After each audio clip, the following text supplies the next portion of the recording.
Hello guys, my name is Quids and today we are reading The Little Match Girl.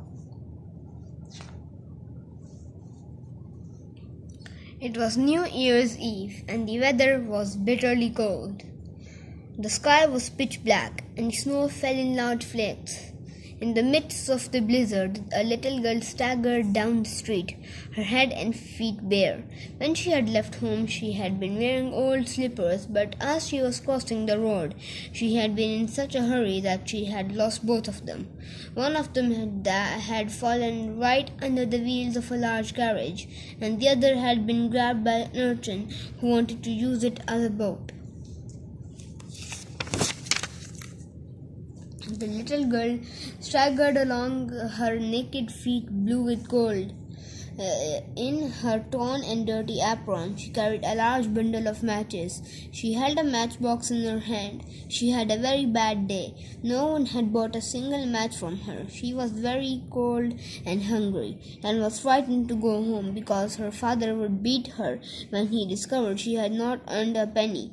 The snow continued to fall, and the flakes looked like swan feathers in her pretty curly blonde hair. But what did she care about having lovely hair? All she knew that on New Year's Eve, all other little children and their parents enjoyed a big celebration feast.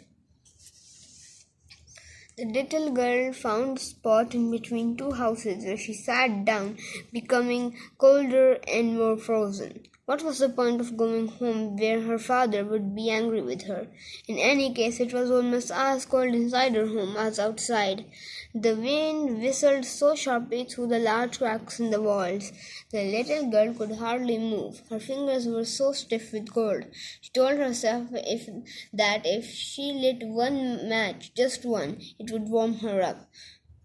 So she struck the match. There was a joyful crackling and the flame rose, warm and bright in her hand. The little girl had a sudden vision that she was sitting in front of a large copper stove. She stretched out her feet to warm them. Too late, the stove had disappeared. All that remained was the blackened stump of a match in her fingers. The little girl decided to strike a second match. This time the flame was even brighter and more beautiful. The little girl saw a room containing a table covered with beautiful china, a large roast goose, all brown and plump, lay on a handsome platter. And suddenly the goose rolled off the table and disappeared. All that lay before the child was the cold grey street. It was unbearable.